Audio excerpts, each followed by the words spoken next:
Suffering is usually explained through events. What happened? Who did what? What went wrong? But events pass, and suffering often remains. What if suffering is not caused by events, but by what stays rigid after they are over? In the flow model, suffering is not pain itself. Pain is immediate. Pain moves. Pain flows. Suffering appears when movement stops. When tension cannot release, the system stabilizes by creating rigidity. Memories harden. Beliefs solidify. Emotional patterns freeze. This is why the same event can hurt one person briefly and define another person's entire life. Rigidity stores unresolved tension. Trauma is not the memory of pain. It is the interruption of flow around that memory. The body tightens, the mind repeats, the identity narrows. Over time, these rigid patterns stack, layer upon layer. What began as protection becomes limitation. This is also why suffering feels heavy. Weight is the sensation of stuck energy. Flow feels light. Rigidity feels dense.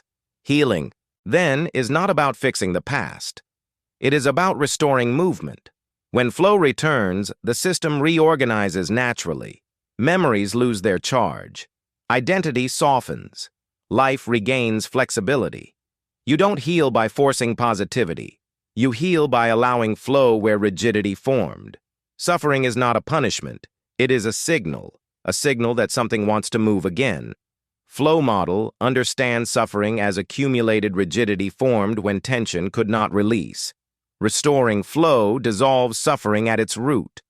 When flow is restored, energy can connect again. We reach for the world, and the world reaches for us. In this openness, we find renewal, creativity, joy, the natural state of beings in harmony. Suffering dissolves not just alone, but also through connection. Communities create resilient networks of flow. Together we build a space where suffering transforms into shared understanding and compassion. Imagine a world where every person contributes to the flow of others, where each act of kindness ripples through communities and restores broken connections. Our journey then becomes not just one of personal healing, but a collective evolution towards harmony and peace.